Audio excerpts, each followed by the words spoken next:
Hello students, welcome to Meta online classes.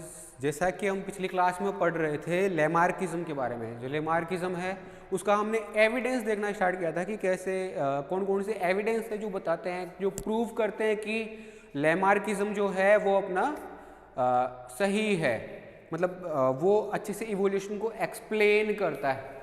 ठीक है, तो इसमें इस कड़ी में हमने देखा था कि सबसे पहले तो हमने देखा जिराफ को, कि जिराफ की जो नेक है और जो फोर लिम्स हैं, आगे वाले जो लिम्स हैं, ठीक है, वो सारे के सारे क्या हो रहे हैं, दोनों के दोनों बढ़े जा रहे हैं आगे की तरफ। क्यों? क्योंकि उसको ना फूड जो है वो पहले सरफेस पर प्रोवाइड हो रहा था, तो वो छोटा था, बिल्कुल गधे के आकार का था, ज़्यादा बड़ा नहीं था। फिर धीरे धीरे ना वो डेवलप होना स्टार्ट किया, क्योंकि उसके लिए फूड जो है वो सरफेस पर ख़त्म हो गया और ऊपर जो पेड़ हैं उनके ऊपर उसको पत्तियां खानी थी। तो उसके हिसाब से उसने क्या किया, अपनी साइज़ को बढ़ाना स्टार्ट किया। तो फोर लिम्स और जो गर्दन है, उसकी नेक है, उसकी साइज जो है वो लगातार बढ़ती चली गई। ठीक है, आगे बढ़ती चली गई और बढ़ते बढ़ते जो उसका आज का शेप है वो हमें प्राप्त हुआ था। ठीक है, वहाँ तक हम पहुँच गए थे। उसके बाद हम बात कर रहे थे कि जो मतलब क्या बोलते हैं, एक्वेटिक बर्ड्स हैं, स्नैक्स हैं, इनकी बात कर ली थी अपन ने। इसके बाद अपन आगे चलते हैं। अब आगे हमारे पास दो टाइप के ऑर्गेनिज्म हैं, एक फ्लाइटलेस बर्ड्स,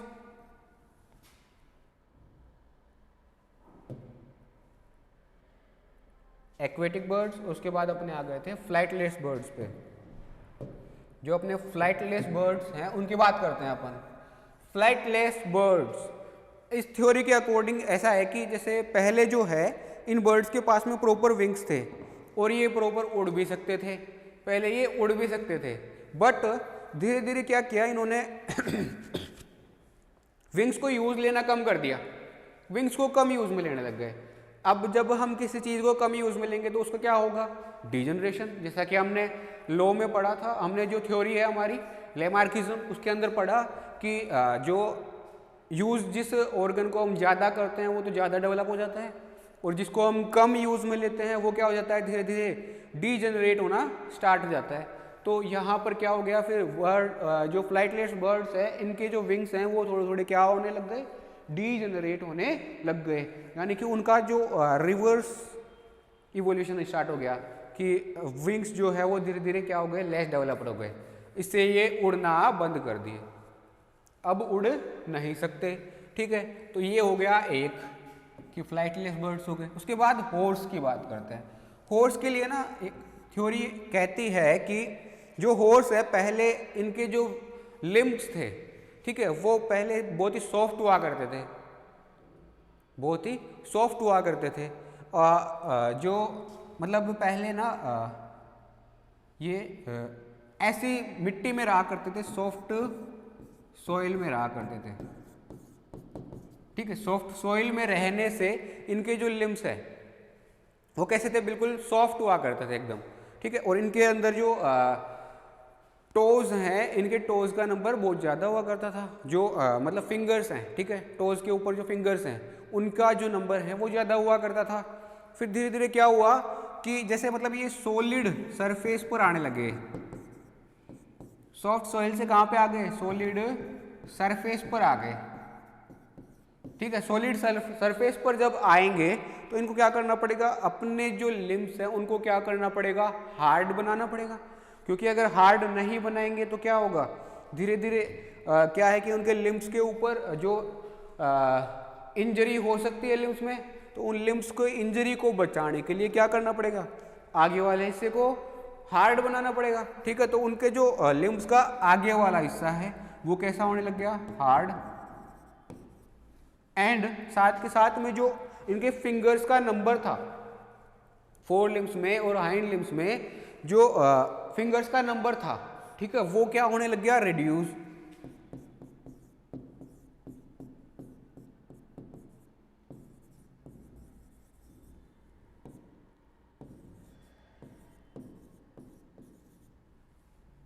ठीक है, नंबर क्या होने लग गया, रिड्यूस होने लग गया, कम होने लग गया, डिक्रीज मान लो, डिक्रीज कर लेते हैं इसको, रिड्यूस नहीं, डिक्रीज।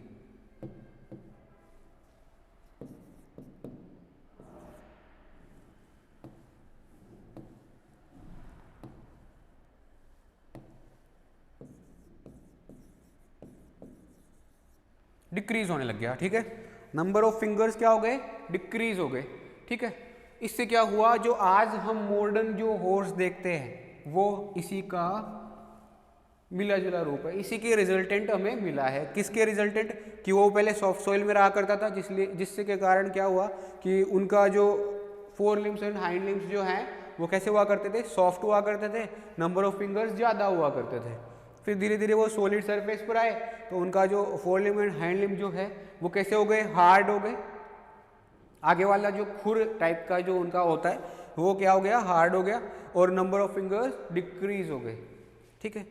तो ये सारी चीज़ें डेवलपमेंट के रिजल्टिंग हमें मिल रही है, ठीक है। उसके बाद अपन बात करते हैं क्रिटिसिज्म ऑफ लेमार्किज्म। लेमार्किज्म की जो क्रिटिसिज्म्स हैं उनकी बात करते हैं अपन। इसमें ना डिफरेंट साइंटिस्ट ने आकर के अलग अलग टाइम पर बताया कि इसके अंदर क्या क्या कमियां हैं। देख, कमियों की अगर अपन बात करें तो सबसे पहले जो साइंटिस्ट आए थे अपने, वो पहले साइंटिस्ट कौन थे, विजमैन थे, ठीक है, जो कि एक जर्मन बायोलॉजिस्ट है, ठीक है। इन्होंने क्या कहा कि इन्होंने एक थ्योरी दी जिसका नाम क्या था, theory of continuity of germ plasm. कब दी, 1892 में 1892 में दी थी। जिसके अकॉर्डिंग ये थ्योरी क्या कहती है कि एक मल्टीसेलुलर ऑर्गेनिज्म जो है वो दो टाइप की सेल्स से मिलकर बना होता है, टू टाइप की सेल्स रखता है, ठीक है। टू टाइप की सेल्स में कौन कौन सी, सबसे पहले वाली हो गई जर्म सेल्स, जो क्या करेगी, इनहेरिट होगी, इनहेरिटेबल कैरेक्टर्स कैरी करेगी, ठीक है। जीन्स, वो जीन्स कैरी करेगी जो सारे के सारे क्या होंगे, इनहेरिट होंगे। तो वो वाली सेल्स तो कौन सी हो गई, जर्म सेल्स। एंड दूसरी जो सेल्स है वो अपनी है सोमेटिक सेल्स। सोमेटिक सेल्स वो वाली है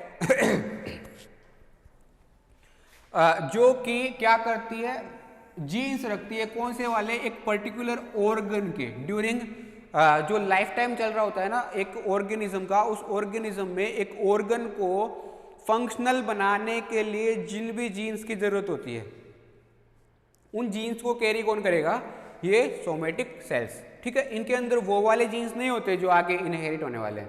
इनहेरिट होने वाले किस में होते हैं, जर्म सेल्स में, सोमेटिक सेल्स में नहीं होते, ठीक है। तो ये कौन बोल रहा था, विजमैन ने एक कमी ये बताई कि ये जो बता रहे हैं लेमार्क, जो बता रहे हैं कि जो इनहेरिटेबल जो एक्वायर्ड कैरेक्टर्स है वो क्या होते हैं, इनहेरिट होते हैं। ये कब होगा, जब जो चेंजेस हैं वो किस में होंगे, जर्म सेल्स में, जर्म सेल वाले साइटोप्लाज्म में होंगे तो वो इनहेरिट होंगे। अगर वो सोमेटिक सेल वाले जो जीन हैं उनके अंदर अगर वो चेंजेस होते हैं तो वो आगे इनहेरिट नहीं होंगे। एक कमी तो ये हो गई, ठीक है। इसके बाद इसी की बात करते हैं अगले पॉइंट की। तो अगला पॉइंट ये है कि जो एनवायरनमेंट है वो अफेक्ट करता है ओनली किसको, सोमेटिक सेल्स को, ठीक है। तो जो जनरेशन है वो हम जानते हैं क्या कि जनरेशन्स के बीच में जो लिंक है वो किसके थ्रू होता है, through germ cells and somatic cells. जो जनरेशन के बीच में लिंक होता है वो किसके थ्रू होता है, जर्म सेल्स के थ्रू। सोमेटिक सेल्स है ना, उसका कोई भी रोल नहीं होता इनके बीच में।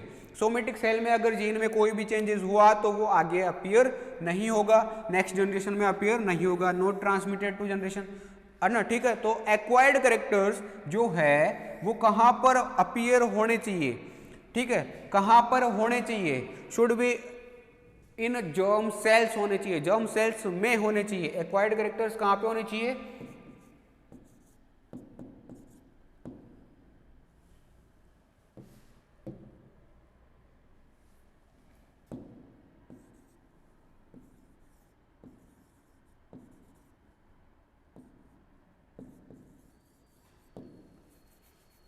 जर्म सेल्स में होने चाहिए। अगर सोमेटिक सेल्स में होंगे तो वो क्या नहीं होंगे, आगे ट्रांसमिट नहीं होंगे। कौन से वाले होंगे, ओनली जर्म सेल्स वाले, सोमेटिक सेल्स वाले आगे ट्रांसमिट नहीं होते, ठीक है। तो ये वाली बात हो गई अपनी। ये किसने बताया, विजमैन ने, ऑगस्टीन विजमैन। उसके बाद अपन बात करते हैं दूसरे साइंटिस्ट की।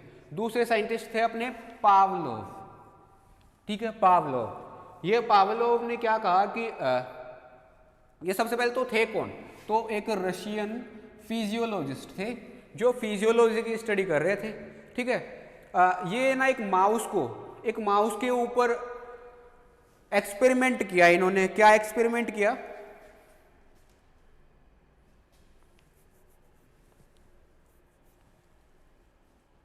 ये एक्सपेरिमेंट किया कि एक माउस को ट्रेन किया। पहले ट्रेन कैसे किया? कि उसको पहले फूड देने से पहले घंटी बजाई, बैल बजाई, और बैल बजाने के बाद उसको खाना दिया, ठीक है। कब तक किया? मतलब जब तक उसकी आगे वाली पीढ़ी ना आ जाए तब तक किया, तब तक उसको बैल बजाई और फिर खाना दिया। इससे क्या हो गया कि वो ट्रेंड हो गया कि जब अब बैल बजेगी ना तभी अपने को खाना मिलेगा, बैल नहीं बजी मतलब अपने को खाना नहीं मिलेगा, ठीक है। तो वो ट्रेंड हो गया। अब जब ट्रेंड होने के बाद जब उसकी अगली पीढ़ी आई तब उसने घंटी बजा के देखी तो उसके ऊपर कोई फर्क नहीं पड़ा। मतलब उसने जो एक्वायर किया कि घंटी बजने पे हमें खाना मिलेगा, वो कैरेक्टर आगे इनहेरिट ही नहीं हुए। तो मतलब जो सोमेटिक सेल में चेंजेस होंगे वो आगे अगली पीढ़ी में ट्रांसमिट नहीं होंगे, क्योंकि जो नर्व सेल्स है वो कैसी है? हमारी टिश्यू वाली, टिश्यू स्पेसिफिक सेल्स होती है, जर्म सेल नहीं है, सोमेटिक सेल है, ठीक है। तो उसके अंदर कोई भी चेंज हो रहा है वो चेंज आगे वाली पीढ़ी में नहीं जाएगा तो उसको आगे वाली पीढ़ी में हम नहीं देख पाएंगे, ठीक है, इनहेरिट नहीं होता, ठीक। उसके बाद एक और साइंटिस्ट आए जिनका नाम क्या था? कैलोग एंड बेल। ये दो साइंटिस्ट थे। इन्होंने क्या किया? मलबरी लीव्स, जो एक सिल्क मोथ होता है, ठीक है, सिल्क मोथ होता है जो क्या करता है? सिल्क वर्म भी जिसको अपन बोल देते हैं, वो क्या करता है? सिल्क प्रोड्यूस करने का काम करता है, ठीक है। सिल्क प्रोड्यूस करने के लिए वो क्या करता है? मलबरी लीव्स को कंज्यूम करता है। अब मलबरी लीव्स को कैसे कंज्यूम करेगा, कितना कंज्यूम करेगा, उसके ऊपर डिपेंड करता है कि वो जो है सिल्क कितना प्रोड्यूस करेगा।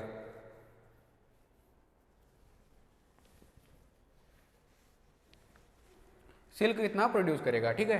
तो इसमें क्या किया इन्होंने? क्या किया? एक काम किया कि मलबरी लीव्स की जो क्वांटिटी है, ठीक है, उस क्वांटिटी को रिड्यूस कर दिया। मलबरी लीव्स की क्वांटिटी को क्या कर दिया? रिड्यूस कर दिया। अब रिड्यूस करने से क्या हुआ कि जो लार्वा थे उनमें आगे आने वाली जो पीढ़ी है उनके अंदर लार्वा जो है उसकी साइज क्या हो गई? डिक्रीज हो गई। Decrease in size of larva in next 2 generations. अगली 2 जनरेशंस तक जो लार्वा की साइज है वो कम हो गई। जबकि जब हमने इनको ऑब्जर्व किया तो ये जो है नॉर्मली खा रहे थे। हमने एक पीढ़ी पे किया था, मलबरी लीव को कम किया एक पीढ़ी के लिए, पर आगे आने वाली 2 पीढ़ी तक क्या हो गया? जो लार्वा की साइज है वो धीरे धीरे कम ही रही, बढ़ी नहीं आगे। तो ये क्या दिखाता है कि इसने एक्वायर किया था, ठीक है, इसने एक्वायर किया क्या? कि जो क्वांटिटी ऑफ मलबरी लीव्स है वो कम है। तो वो अगली 2 पीढ़ी तक यही सोचता रहा कि जो मलबरी लीव्स की जो साइज है वो कम रही। मतलब उसने एक्वायर की थी ये वाली कंडीशन, लार्वा साइज को कम करना, जिससे क्या होगा? बॉडी साइज कम करने से जो साइज में कमी हो गई, जिससे क्या हो गया कि इसको जो फूड न्यूट्रिएंट्स थे वो थोड़े बॉडी के अंदर कम स्टोर हुए, ठीक है। तो ऐसा हुआ और ये लार्वा जो है अपने चारों तरफ सिल्क की जो प्रोडक्शन है वो थोड़ा बढ़ा पाया, ठीक है। तो इस हिसाब से ये क्या दिखा रही है? लैमार्किज्म के बारे में बता रही है, ठीक है। एक तो ये हो गया और उसके बाद और दूसरा क्या बताते हैं? अगला जो है अपना एक्सपेरिमेंट वो किसका था? कैसल एंड फिलिप्स का। कैसल एंड फिलिप्स का एक्सपेरिमेंट। ये क्या कर रहे थे? इन्होंने ना एक ब्लैक गुइनी पिग, ठीक है, से लिया एक ओवरी। जो ब्लैक गिनी पिग था उससे ओवरी को लिया, ठीक है, और उसको ट्रांसप्लांट कर दिया किसमें? व्हाइट गिनी पिग के अंदर। व्हाइट गिनी पिग के अंदर कब? जब उसके अंदर सेक्सुअल प्यूबर्टी आई ना, उससे जस्ट पहले हमने ये काम किया। क्या किया? ब्लैक गिनी पिग से ओवरी को लिया और किसके अंदर ट्रांसफर कर दिया? व्हाइट गिनी पिग के अंदर, ठीक है, सेक्सुअल प्यूबर्टी आने से पहले। जब इस फीमेल को मेट कराया गया, जब इस फीमेल को मेट कराया गया किसके साथ? व्हाइट मेल गिनी पिग के साथ। फीमेल कैसी है? White guinea pig. इसके अंदर ओवरी किसकी डाल दी? ब्लैक गिनी पिग की। ठीक है, तो भी क्या हो रहा है? ऑल जो यंग वंस आ रहे हैं वो कैसे प्रोड्यूस हो रहे हैं? ब्लैक। ऑल जो यंग वंस आ रहे हैं वो कैसे प्रोड्यूस हुए? ब्लैक। मतलब कि जो ओवरी के जीन्स थे वो क्या कर रहे हैं? वो क्या कर रहे हैं? ओवरी के अंदर जो एग प्रोड्यूस करने वाले जीन्स थे उससे साइटोप्लाज्म किसका आया? एग वाला। जिससे क्या हो गए? साइटोप्लाज्मिक कैरेक्टर्स, या फिर उसके जो बॉडी आ रही है, यंग वंस की जो बॉडी आ रही है, बॉडी कलर वो कैसा आ रहा है? उस ब्लैक गिनी पिग के अकॉर्डिंग। ठीक है, क्योंकि इसके अंदर ओवरी किसकी है? ब्लैक गिनी पिग की। तो ओवा कौन प्रोड्यूस करेगी? ओवरी। किसकी? ब्लैक गिनी पिग की। ठीक है, तो ये कैसे यंग वंस बनेंगे? अब ब्लैक। ठीक है, ये ऑब्जर्वेशन क्या शो करती है कि एनवायरमेंट जो है वो नहीं इन्फ्लुएंस करता किसको? जर्म प्लाज्म को। जर्म प्लाज्म यहाँ पे कौन है? ओवरी वाली सेल्स, जो क्या कर रही है? ब्लैक गिनी पिग्स बना रही है। ठीक है, समझ गए? तो ये जर्म प्लाज्म जो है उसको अफेक्ट नहीं करता कौन? एनवायरमेंट। कब अफेक्ट होगा? जब मियोसिस के टाइम पर रिकॉम्बिनेशन हो। ठीक है, उस टाइम पे क्या होगा? तो ही ये इसके अंदर चेंजेस हो सकते हैं। जर्म प्लाज्म में अगर कोई चेंज होता है तो वो आगे इनहेरिट होता है। अगर सोमेटिक सेल में कोई चेंज है तो वो आगे इनहेरिट नहीं होता। ये कुछ एक्सपेरिमेंट थे जो क्या शो करते हैं कि लैमार्किज्म जो है उसके अंदर कुछ कमियां हैं हमारे। ठीक है, उसके बाद अपन बात करते हैं किसकी? Significance of Lamarckism. लैमार्किज्म के क्या सिग्निफिकेंस है? हम इसको क्यों पढ़ रहे हैं? इसका क्या महत्व है? कुछ तो महत्व होगा इसीलिए तो पढ़ रहे हैं, बाकी अगर महत्व नहीं होता तो क्यों पढ़ते?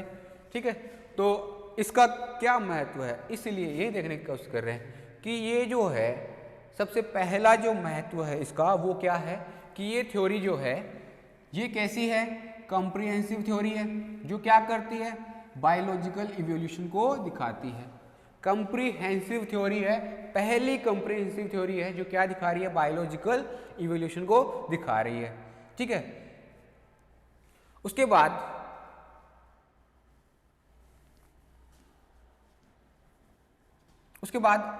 ये जो दूसरी चीज जो दिखाती है, दूसरी चीज क्या दिखाती है कि ये एक्सप्लेन करती है किस चीज को? जो वेस्टिजियल ऑर्गन्स पाए जा रहे हैं। ठीक है, एनिमल्स के अंदर जो वेस्टिजियल ऑर्गन्स पाए जा रहे हैं उनके कॉन्टिन्यूस डिसयूज एंड यूज को, कॉन्टिन्यूस डिसयूज एंड यूज के कारण उनके अंदर क्या क्या चेंजेस आ रहे हैं उसको कौन एक्सप्लेन करता है?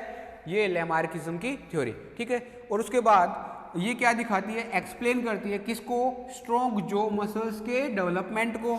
ठीक है, क्लोज को and carnivorous. In the carnivorous जो एनिमल्स होते हैं उनके अंदर क्या जो मसल्स जो है वो स्ट्रॉन्ग क्यों है? ठीक है, उनके टोज जो है, उनके जो क्लोज हैं वो कैसे डेवलप हुए हैं? ठीक है, उनके डेवलपमेंट को उनके कॉन्टिन्यूस एक्स्ट्रा यूज के कारण जो वो डेवलप हुए हैं उसको कौन शो करता है? लैमार्किज्म।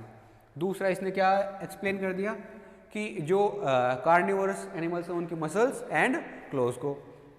उसके बाद ये एक काम और करती है, ये तो ये क्या दिखा रही थी? बायोलॉजिकल इवोल्यूशन को दिखा रही थी और कॉन्टिन्यूस डिसयूज के कारण जो वेस्टिजियल ऑर्गन्स बन रहे हैं एनिमल्स में उनको दिखा रही थी।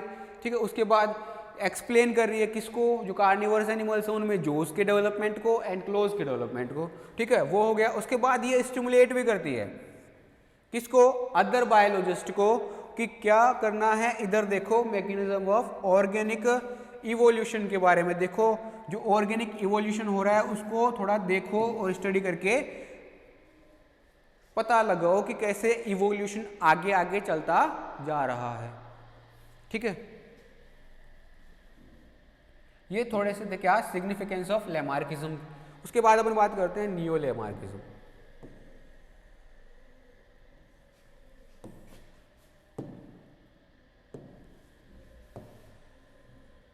उसके बाद अपन बात करते हैं किसकी? नियो लैमार्किज्म की। हम नियोलेमार्किज्म की बात करें, जैसे डार्विनिज्म है, और डार्विनिज्म में क्या हो गया था, एक नया कुछ ऐड करके क्या बना दिया, न्यू डार्विनिज्म। वैसे ही लेमार्किज्म है, और उस लेमार्किज्म में कुछ नई वर्ड्स को ऐड करके, नए वर्ड्स को ऐड करके क्या कर दिया, नई थ्योरी बना दी, जिसको अपन क्या बोल देते हैं, नियोलेमार्किज्म। ठीक है, जो नियोलेमार्किज्म है ये जो मतलब लेमार्किज्म को ना हम इसके ड्रॉबैक्स के कारण भूल गए थे। पहली बात तो क्या हुई, इसके ड्रॉबैक्स के कारण इसको भूल गए थे, क्योंकि ये एक्सप्लेन नहीं कर पाया कि जर्मप्लाज्म में चेंजेस के कारण या सोमेटिक सेल्स के जो साइटोप्लाज्म है उसके अंदर चेंजेस के कारण, किस में चेंज के कारण जो है एक्वायर्ड कैरेक्टर्स आगे इनहेरिट होते हैं। ठीक है, तो इसको आगे एक्सप्लेन करने के लिए जो क्रिटिसिज्म मतलब जो नया थ्योरी दी गई, नई थ्योरी दी गई, उसको अपन क्या बोल देते हैं, नियो लेमार्किज्म। ठीक है, जो नियो लेमार्किज्म है, ठीक है, ये किसने सबसे पहले तो किसने कंट्रीब्यूट किया था इसके अंदर, इसको देने के लिए कौन कौन से साइंटिस्ट आए थे, तो एक तो कौन आया,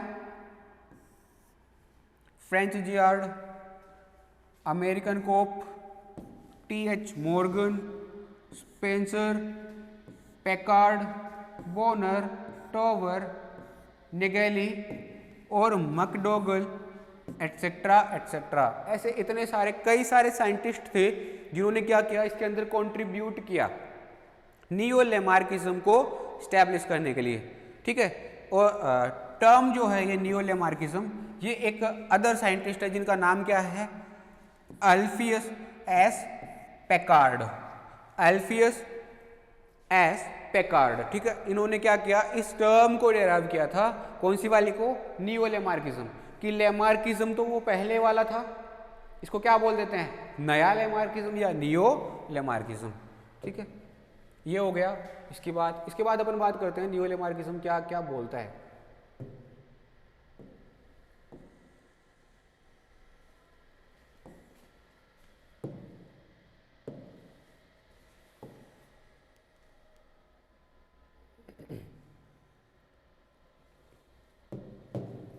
नियो लेमार्किज्म क्या क्या बोलता है, तो ठीक है, इसके बारे में बात करें तो जर्म सेल्स जो है नियो लेमार्किज्म के according germ cells may be formed from the somatic cells. Germ cells जो है वो किससे बन सकती है, सोमेटिक सेल्स से, indicating similar nature of chromosome and genes makeup into cell lines. जो जर्म सेल्स है वो किससे बन सकती है, हमारी सोमेटिक सेल से भी बन सकती है। क्यों, क्योंकि ये दोनों की दोनों कैसा जीन मेकअप शो करती है, सिमिलर सा जीन मेकअप शो करती है। दोनों का जो लीनिएज है, जो सेल लाइन है दोनों की, वो भी क्या है, सेम है। ठीक है, एक ही टाइप की सेल से दोनों की दोनों डेवलप होकर आई है। एक ने क्या किया, डिफरेंशिएशन ले लिया, एक डिफरेंशिएट हो गई, इसलिए उसको अपन ने क्या बोल दिया, सोमेटिक सेल। एक डिफरेंशिएट नहीं हुई, वो बार बार डिवाइड हुए जा रही है, इसलिए उसको अपन ने क्या बोल दिया, जर्म सेल। ठीक है, तो ऐसे दो टाइप की सेल बनी, पर बनी तो एक ही सेल से है, एक ही सेल लाइन से डेवलप होकर आई है, उनका जीन मेकअप जो है वो सेम है, इसलिए क्या हो सकती है, जर्म सेल सोमेटिक सेल से भी बन सकती है। ठीक है, जैसे इसका जो एग्जाम्पल है वो अपन देखें तो एग्जाम्पल क्या हो गया, एक तो रीजनरेशन इन अर्थवॉर्म। अर्थवॉर्म में रीजनरेशन, अर्थवॉर्म को अगर हम टुकड़ों में काट दें तो वो क्या करता है, अपनी बॉडी के पार्ट्स को डेवलप कर लेता है वापस से।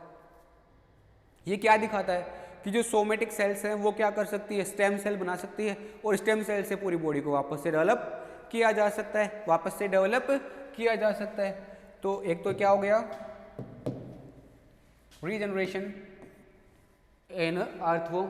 ठीक है, रीजनरेशन इन अर्थवॉर्म हो गया। उसके बाद दूसरा vegetative propagation, vegetative propagation in plant like bryophyllum. ठीक है, और फोलियर बर्ड्स, विद फोलियर बर्ड्स, जो ब्रायोफिलम टाइप के जो प्लांट्स है उनके अंदर क्या है, वेजिटेटिव प्रोपेगेशन की एक क्वालिटी पाई जाती है। ठीक है, एक करेक्टर पाया जाता है, किसका, वेजिटेटिव प्रोपेगेशन का, जो क्या कर रहा होता है, जो प्लांट्स हैं, ठीक है, उनके अंदर जैसे एक पार्ट ले लें, बर्ड्स ले लो, फोलियर बर्ड्स, ठीक है, उससे क्या होगा कि पूरे के पूरे प्लांट को ग्रो किया जा सकता है, ठीक है, वेजिटेटिव प्रोपगेशन किया जा सकता है। तो वो कैसे होगा पॉसिबल, क्योंकि जो प्लांट है उसके अंदर क्या होती है, हर एक सेल को हम वापस से डी डिफ्रेंशिएट करके क्या कर सकते हैं, एक पूरे के पूरे स्टेम सेल वापस से क्रिएट कर सकते हैं उसके अंदर, ठीक है, जिसको अपन क्या बोल देते हैं, मेरिस्टेमेटिक टिश्यू वहाँ पर, ठीक है, वो बना सकते हैं। तो वो हो गया एक। दूसरा ए पार्ट ऑफ जाइगोट, जो क्या होता है, इक्विपोटेंट एग होता है, जो चारों तरफ से इक्विपोटेंट होता है। अगर उसके दो पार्ट कर दो, human female can develop into A complete baby.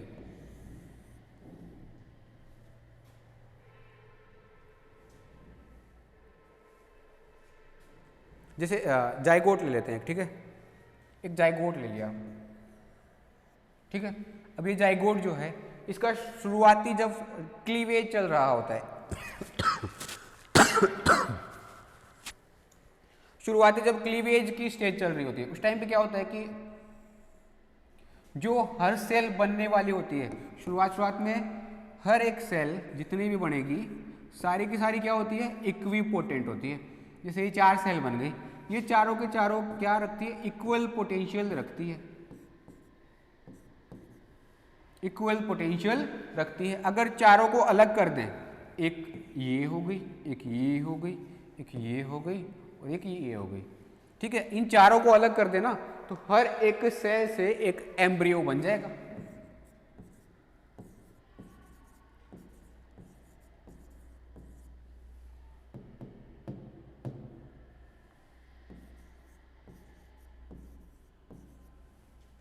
Embryo बन जाएगा, हर एक सेल से एक एम्ब्रियो बन जाएगा।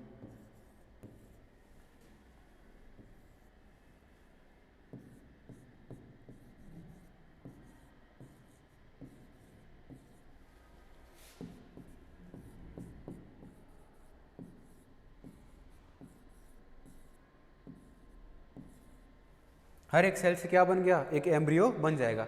मतलब हर एक सेल के पास पोटेंशियल है कि वो एक पूरा का पूरा ऑर्गेनिज्म बना सकती है। शुरुआती स्टेज का जो जाइगोट होता है उसके पास में, ठीक है, वो सारी की सारी क्या है, इक्विपोटेंट होती है, इक्विपोटेंशियल रखती है, ठीक है, जिससे पूरे के पूरे कंप्लीट बेबी को बनाया जा सकता है। तो ये भी क्या बताती है कि जो सेल लाइन है वो क्या कर रही है, सेम सेल लाइन को शो कर रही है।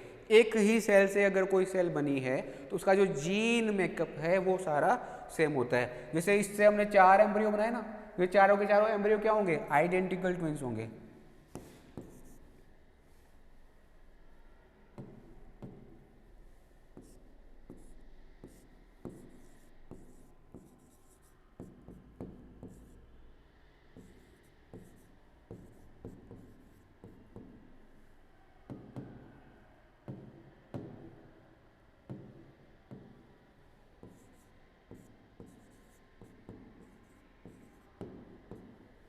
आइडेंटिकल ट्विंस होंगे, ठीक है, चारों के चारों आइडेंटिकल ट्विंस होंगे। उसके बाद अपन बात करें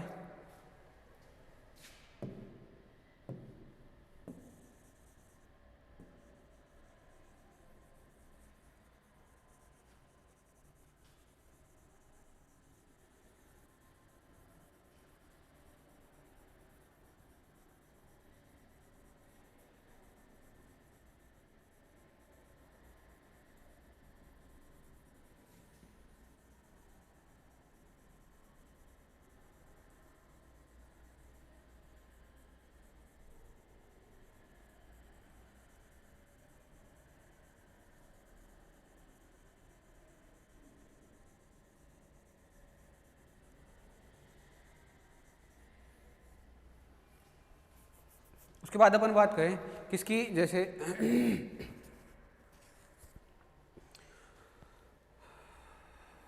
जो इफेक्ट ऑफ साइटोप्लाज्म,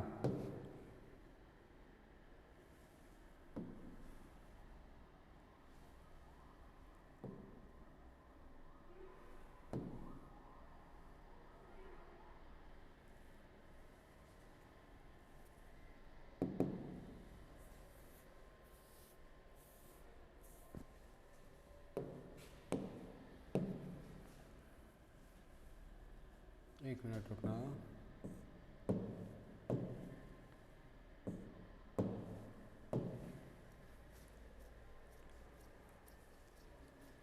एक मिनट रुकना, इफेक्ट ऑफ साइटोप्लाज्म की अपन बात करते हैं। एक मिनट रुको।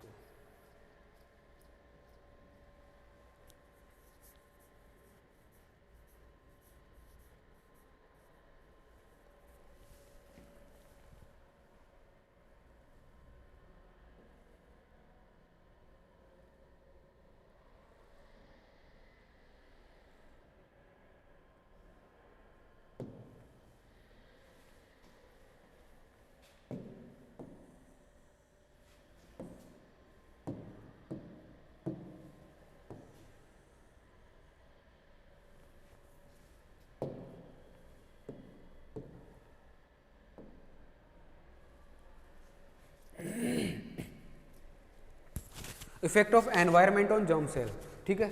इससे इसमें क्या होता है कि जैसे सोमेटिक सेल्स हैं, ठीक है, थ्रू दी सोमेटिक सेल्स के थ्रू जो जर्म सेल्स हैं उनके ऊपर इफेक्ट पड़ता है किसका, एनवायरनमेंट का, ठीक है। जैसे कि हैसलोप हैरिसन, एक साइंटिस्ट थे हैसलोप हैरिसन, ठीक है। इन्होंने क्या फाउंड किया कि एक पेल वैरायटी, जो मोथ की पेल वैरायटी थी, ठीक है, पेल वैरायटी कहाँ पर, सेलेनिया बिलूनेरिया, मोथ की जो वैरायटी है पेल वैरायटी, उसको अपन क्या बोल रहे हैं, सेलेनिया बिलूनेरिया, ठीक है। ये जब फीड करती है किसके ऊपर, मैग्नीज के ऊपर, मैग्नीज कोटेड फूड के ऊपर जब फीड करती है, मैग्नीज कोटेड फूड के ऊपर जब ये फीड करती है तो क्या होगा, मेलेनिक वैरायटी को प्रोड्यूस करती है।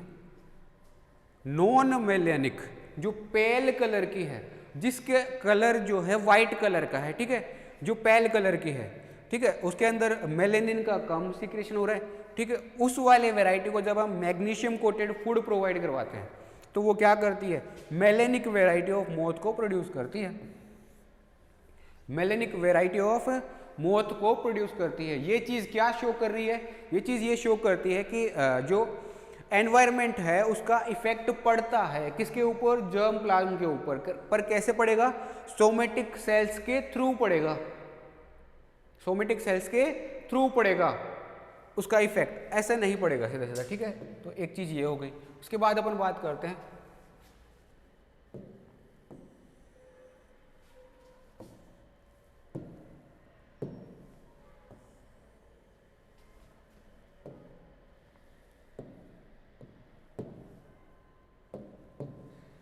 अगली अपन बात करें, जर्म सेल्स जो है वो क्या नहीं होती, इम्यून नहीं होती, वो इम्यून नहीं होती, इम्यूनोजेनिक नहीं होती। तो वो जैसे ही एनवायरनमेंट का कोई फैक्टर आके उसके ऊपर कोई इफेक्ट डालना चाहे, जर्म सेल्स के ऊपर कोई इफेक्ट डालना चाहे तो वो नहीं डाल सकता। क्यों, क्योंकि वो इम्यूनोजेनिक नहीं होती, तो वो एक्वायर कम करती है। जो भी एनवायरमेंटल फैक्टर से जो भी एक्वायर्ड करेक्टर्स आने की कोशिश करेंगे उनको थोड़ा कम एक्वायर करेगी, ठीक है, एक ये हो गया। तो दूसरी बात, जर्म सेल्स जो है सोमेटिक चेंजेस को कैरी कर सकती है, जर्म सेल्स जो है वो सोमेटिक सेल्स के चेंजेस को कैरी कर सकती है स्पेशल कंडीशंस में, जैसे कि हैरिसन का एक्सपेरिमेंट, जो अभी हमने पिछला वाला एक्सपेरिमेंट देखा ना जिसमें मैग्नीशियम दिया हमने, तो कैसी बनी, मेलेटोनिन जो है वो प्रोड्यूस होने लग गया, जिससे क्या होगी जो प्रोड्यूस होगी आगे वाली वो पेल ना हो करके पिगमेंटेड पैदा हुई, ठीक है, हैरिसन के एक्सपेरिमेंट में। तो ये क्या दिखाती है कि जर्म सेल्स जो है वो कैरी कर सकती है क्या, सोमेटिक सेल के चेंजेस को, ठीक है। उसके बाद जर्म सेल में भी directly affected by environmental factors, germ cells को डायरेक्टली भी अफेक्ट कर सकती है, जर्म सेल्स किसको, एनवायरमेंटल चेंजेस के कारण डायरेक्टली भी अफेक्ट हो सकती है।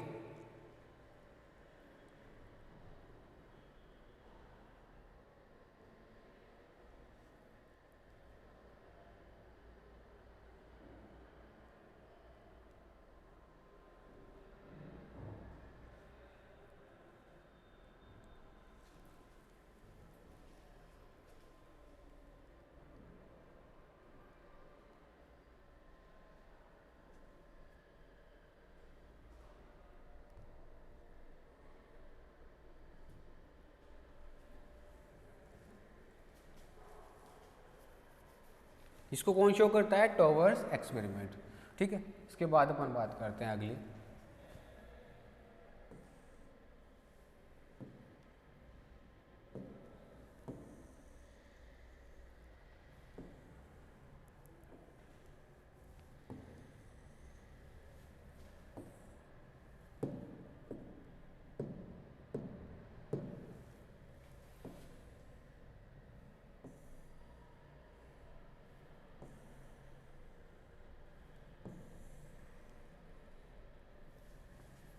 ठीक है, अगली अपन अगर बात करें तो अगला जो अपना इवोल्यूशनरी थ्योरी है वो है Darwin's theory of natural selection. Theory of natural selection, Darwinism भी बोलते हैं इसको, डार्विनिज्म या थ्योरी ऑफ नेचुरल सिलेक्शन। ठीक है, इसके अगर अपन बात करें तो ये किसने प्रपोज की थी, किसने दी थी? तो चार्ल्स डार्विन ने दी थी। कब दी थी? चार्ल्स डार्विन का पीरियड क्या था? पीरियड था इनका 1809 टू 1882। ठीक है, 1882 एडी। इस पीरियड में, इस टाइम पीरियड में इन्होंने ये वाली थ्योरी जो है वो दी थी। ये थे कौन? तो एक इंग्लिश नेचुरलिस्ट थे। नेचुरलिस्ट वो साइंटिस्ट जो नेचर की स्टडी करता है उसको अपन क्या बोल देते हैं? नेचुरलिस्ट। ठीक है, तो नेचुरलिस्ट थे इंग्लिश। ठीक है, ये क्या कर रहे थे? एक फेमस शिप थी जिसका नाम था HMS बीगल। ठीक है, HMS बीगल। उस HMS बीगल से जो है ये डिफरेंट आइलैंड्स को खोजने के लिए जा रहे थे। डिफरेंट आइलैंड्स को खोजने जा रहे थे HMS बीगल से। तो उसमें जो वहाँ की गवर्नमेंट थी, इंग्लिश गवर्नमेंट, उसने क्या किया कि इनको जो डार्विन है, चार्ल्स डार्विन है, इनको भी उसके साथ में भेज दिया, उस शिप के साथ में भेज दिया। उस शिप पे जाने पर इसने क्या किया कि 2-3 टाइप के आइलैंड्स खोजे। जैसे साउथ अमेरिका, एक तो क्या किया? एक्सप्लोर किया किसको? साउथ अमेरिका को। ठीक है, एक गेलापेगोस नाम का आइलैंड था एंड कुछ अदर टाइप के भी आइलैंड्स थे, जिनमें से जो ज़्यादा इंपॉर्टेंट थे वो कौन कौन से थे? एक साउथ अमेरिका और एक गेलापेगोस।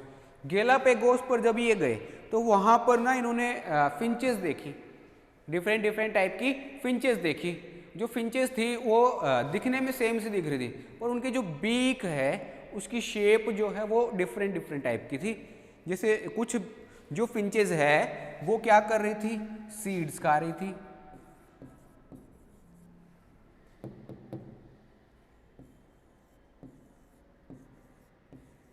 कुछ जो फिंचेस है वो क्या कर रही थी? सीड्स कंज्यूम कर रही थी।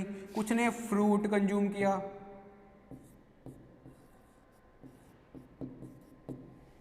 ठीक है, कुछ ने फ्रूट कंज्यूम किया। कुछ ने क्या किया?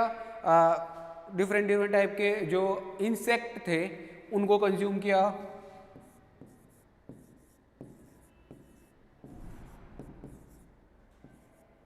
इंसेक्ट्स को कंज्यूम किया।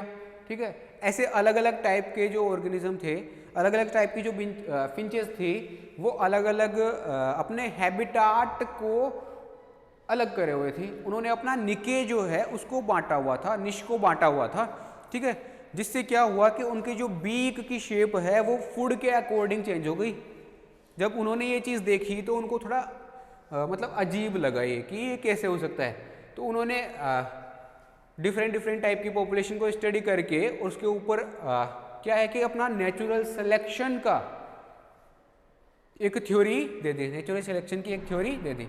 जैसे उन्होंने कहा कि every population has built in variations in their characters, कि हर एक पॉपुलेशन जो है वो अपने अंदर वेरिएशंस को बिल्ड करती है, अपने कैरेक्टर्स के अंदर वेरिएशंस को बिल्ड करती है। ठीक है, जब कलेक्शन और डाटा को इन्होंने एनालिसिस किया है ना, ठीक है, तो उन्होंने क्या किया कि पॉपुलेशन पर एक ऐसे लिखा, ही गॉट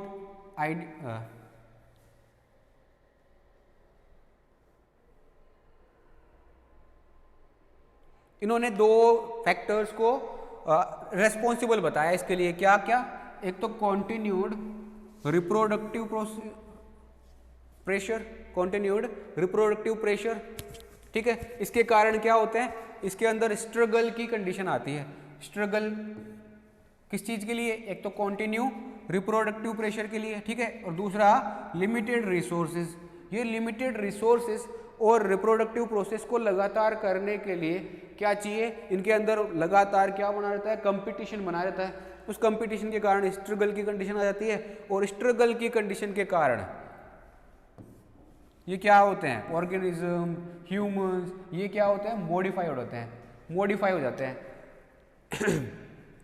किससे मॉडिफाई हुए, डिफरेंट टाइप के डिसेंडेंट से। एक ही टाइप का डिसेंडेंट था, उससे डिफरेंट टाइप के ऑर्गेनिज्म बने। किसके कारण, स्ट्रगल के कारण। स्ट्रगल किस चीज का, एक तो रिप्रोडक्टिव प्रेशर के कारण, और दूसरा रिसोर्सेज के लिमिटेशन के कारण। ये क्या होते गए, बंटते गए, पॉपुलेशन अलग अलग पार्ट्स में डिवाइड होती गई, और वहाँ पे उसके अंदर कुछ म्यूटेशन होने से नई नई स्पीसीज का एवोल्यूशन होता रहा, और ये नए नए स्पीसीज बन गई। ठीक है, एक ही डिसेंडेंट से डिफरेंट टाइप की स्पीसीज का फॉर्मेशन हो गया। ये कौन बोलता है, ये बोलते हैं हमारे डार्विन।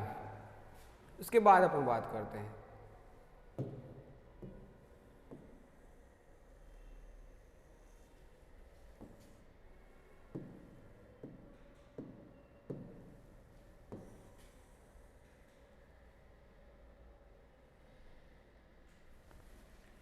अब डार्विन ने तो गैलापागोस द्वीप पर, जो गैलापागोस आइलैंड है, उसके ऊपर उन्होंने एक्सपेरिमेंट किया। पर उसी टाइम पे ना एक और साइंटिस्ट थे, उसके जस्ट थोड़े टाइम पहले एक और साइंटिस्ट थे। कौन, वालेस,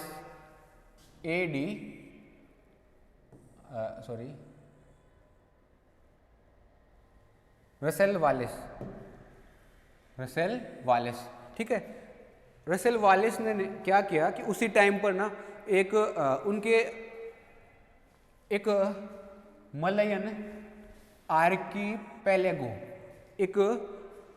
मलयन आर्कीपेलेगो जो बायोडाइवर्सिटी है उसके ऊपर वो स्टडी कर रहे थे। बायोडाइवर्सिटी के ऊपर स्टडी कर रहे थे। किसके ऊपर, मलयन आर्कीपेलेगो बायोडाइवर्सिटी के ऊपर। और उन्होंने जब स्टडी किया तो पाया वो एक ऐसे आइलैंड पर थे जिनके मतलब दो आइलैंड्स को उन्होंने स्टडी किया। जैसे एक तो आइलैंड ये माली, और उसके पास में एक और आइलैंड पड़ता है। ठीक है, उन दोनों के बीच की जो दूरी है लगभग 18 किलोमीटर के आसपास है। ठीक है, 18 किलोमीटर के आसपास है। ठीक है, लगभग इतनी ही दूरी है इन दोनों के बीच में, 18 या 30, पक्का पता नहीं है, 18 से 30 किलोमीटर के आसपास इतनी ही दूरी है इन दोनों के बीच में। ठीक है, जब इन्होंने इन दोनों के आइलैंड्स के ऊपर बायोडाइवर्सिटी की स्टडी की, जैसे क्या क्या, एक तो यहाँ पे जो लोकल कम्युनिटी रहती है, लोकल टेरेस्ट्रियल, ठीक है, टेरेस्ट्रियल जितने भी ऑर्गेनिज्म रहते हैं उनके बारे में स्टडी किया।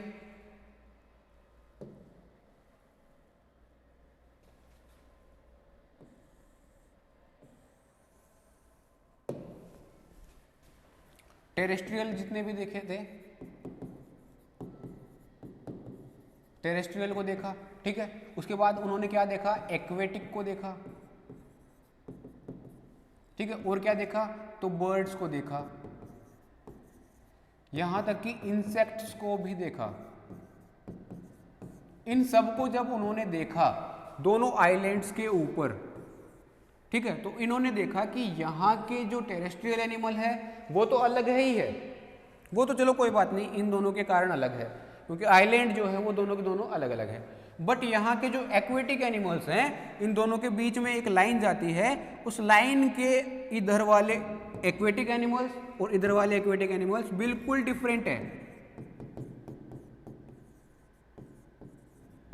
दोनों के दोनों क्या है, बिल्कुल डिफरेंट है। ठीक है, वो तो है, चलो एक्वेटिक एनिमल्स को भी मान लिया कि उन्होंने क्या किया, अपने अंदर अपने आप को सेपरेट कर लिया, एक लेयर बना ली कि उसके इधर वाले द्वीप के मतलब इधर वाले आइलैंड के कांटेक्ट में रहेंगे और इधर वाले आइलैंड के कांटेक्ट में रहेंगे।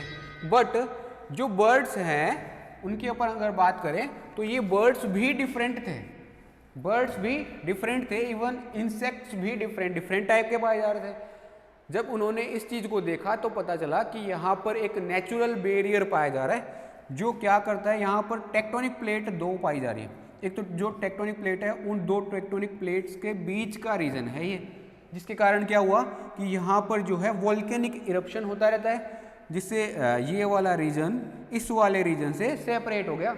एक्वेटिक एनिमल्स जो है यहाँ से इस वाली लाइन को पार नहीं कर पा रहे, ठीक है। और साथ के साथ में जो टेरेस्ट्रियल है वो तो पार वैसे ही नहीं कर पा रहे क्योंकि उनके ऊपर क्या है, एक्वेटिक एनवायरनमेंट वाला कंडीशन आ गई। जो बर्ड्स हैं ये भी किसी न किसी कारण से क्या नहीं कर पा रहे, इसको पार नहीं कर पा रहे। कारण क्या है, जैसे यहाँ पर वो 23 डिग्री लाइन जो है, सॉरी 23 नहीं, शायद 60 डिग्री जो लाइन है वो यहाँ पर आकर यहाँ पर आती है, जिससे क्या होगा कि जो एयर है वो प्रेशर के साथ यहाँ पे उतर रही होती है, जिससे बर्ड्स यहाँ पे इस लाइन को क्रॉस करने वाले होते हैं तो एयर का प्रेशर एकदम से ऊपर से आएगा तो वो इस लाइन को पार नहीं कर पाएंगे, स्पीड कितनी भी हो इस लाइन को पार नहीं कर पाएंगे। तो बर्ड्स इधर सेपरेट हो गए और बर्ड्स इधर सेपरेट हो गए। दोनों को किसने सेपरेट कर दिया, एक नेचुरल बैरियर ने सेपरेट कर दिया। तो इसने इस लाइन ने क्या किया कि टेक्टोनिक प्लेट के बीच का जॉइंट होने से यहाँ पर जो एक्वेटिक एनिमल्स है वो भी आपस में एक दूसरे को क्रॉस नहीं कर पा रहे, जो बर्ड्स हैं वो ऊपर से एयर के नीचे उतरने के कारण क्या नहीं कर पा रहे, इस लाइन को क्रॉस नहीं कर पा रहे, और टेरेस्ट्रियल एनिमल्स वैसे क्रॉस नहीं कर पा रहे। इसलिए जो सारी की सारी बायोडाइवर्सिटी है वो क्या हो गई, डिफरेंट हो गई।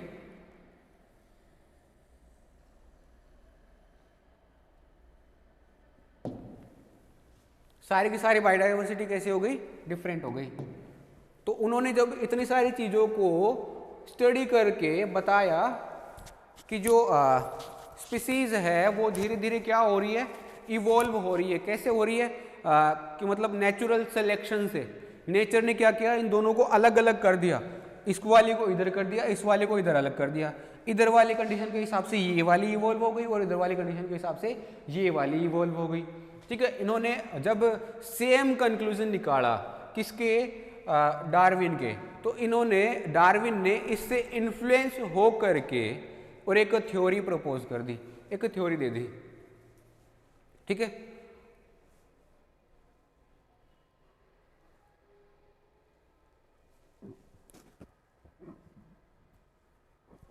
इस वाली थ्योरी को ना आज हम बोलते हैं Darwin Wallis theory. Darwin Wallis theory जो कब प्रपोज की गई थी, 1859 में पब्लिश की गई थी, ठीक है। कौन सी वाली बुक में, तो बुक का नाम था हमारे origin of species bye means of natural selection. Origin of species bye means of natural selection. ये जो बुक है ये किसने लिखी थी, डार्विन ने लिखी थी, ठीक है। क्या लिखी थी इसके अंदर, डार्विन वालिस थ्योरी लिखी थी, जो है वो कब पब्लिश की गई थी ये वाली बुक, 24 नवंबर 1859 में पब्लिश की गई थी। ये वाली बुक 24 नवंबर 1859 में पब्लिश की गई थी। और ये जो थ्योरी है चार्ल्स डार्विन ने natural selection as a mechanism of evolution के नाम से पब्लिश की थी। कौन सा वाला कॉन्सेप्ट दिया था इसके अंदर, natural selection as a mechanism of evolution, इस नाम से इसको दिया था, ठीक है। इसके नाम से इसको कॉन्सेप्ट दिया था, ठीक है। उसके बाद अपन बात करते हैं क्या कि पोस्टुलेट्स क्या क्या है। डार्विन ने थ्योरी तो दे दी, इस थ्योरी के पोस्टुलेट्स क्या क्या है। इन पोस्टुलेट्स की अगर अपन बात करें, पोस्टुलेट्स ऑफ डार्विनिज्म, डार्विनिज्म के क्या क्या पोस्टुलेट्स हैं उनकी अगर अपन बात करें, सबसे पहला तो क्या है, ज्योमेट्रिक इंक्रीज। ज्योमेट्रिक इंक्रीज, जैसे जैसे अपन क्या करते हैं, ज्योमेट्रिक इंक्रीज करते जाएंगे, नंबर ऑफ स्पीसीज बढ़ती जाएगी, क्योंकि जैसे जैसे ज्योमेट्रिक एरिया को बढ़ाएंगे तो उसमें दूरी के कारण एक स्पीसीज दूसरी से क्या हो गई, सेपरेट हो गई, और इसीलिए क्या हो गया, स्पीसीज का, नई स्पीसीज का ओरिजिन हो गया, ठीक है। तो ऐसे ज्योमेट्रिक इंक्रीज हो गया, ठीक है। दूसरा लिमिटेड फूड एंड स्पेस, पहला तो ज्योमेट्रिक इंक्रीज, दूसरा limited food and space. Food and space के लिमिटेशंस के कारण इनमें कंपटीशन ज़्यादा होने से जो स्पीसीज के मेंबर्स हैं वो क्या होने लग गए, एक जगह से दूसरी जगह माइग्रेट होंगे, तो वहाँ पे क्या होंगे, नए नीड्स के हिसाब से नए ऑर्गन्स का डेवलपमेंट होगा, और नया ऑर्गन्स का डेवलपमेंट होगा तो क्या होगा, नई स्पीसीज का ओरिजिन होगा, ठीक है। उसके बाद स्ट्रगल फॉर एग्जिस्टेंस, हर एक ऑर्गेनिज्म जो है वो अपने स्ट्रगल के लिए क्या कर रहा है, मतलब एग्जिस्टेंस के लिए क्या कर रहा है, स्ट्रगल कर रहा है, ठीक है। उसके बाद अगला वेरिएशंस, वेरिएशंस जो पोस्टुलेट्स हैं उनकी बात कर रहे हैं अपन, तो क्या क्या बात कर लिया अपन ने, ज्योमेट्रिक इंक्रीज, दूसरा limitation of food and space, limited food और स्पेस पाया जा रहा है। उसके बाद अपन ने क्या बात की, स्ट्रगल फॉर एग्जिस्टेंस और वेरिएशंस। उसके बाद नेचुरल सिलेक्शन, और इसी को अपन क्या बोल देते हैं, सर्वाइवल ऑफ द फिटेस्ट बोल देते हैं। उसके बाद जो अगला है वो क्या है, इनहेरिटेंस ऑफ यूजफुल वेरिएशंस, और अगला है स्पेशिएशंस। ये सारे के सारे कैरेक्टर्स मिलके क्या कर रहे होते हैं, डार्विनिज्म को या डार्विनिज्म को सपोर्ट कर रहे होते हैं। डार्विनिज्म के जो पोस्टुलेट्स है, डार्विन ने जो फैक्टर्स काम में लिए अपनी थ्योरी ऑफ इवोल्यूशन को एक्सप्लेन करने के लिए, उसके अंदर क्या क्या काम में आ रहा है, ये सारे के सारे कैरेक्टर्स काम में आ रहे हैं। तो आज के लिए हम इतना ही देखते हैं, बाकी का अपन जो पोस्टुलेट्स के बारे में ज़्यादा डिटेल में जो पढ़ने का काम है वो करेंगे हम अपनी अगली क्लास के अंदर, ठीक है।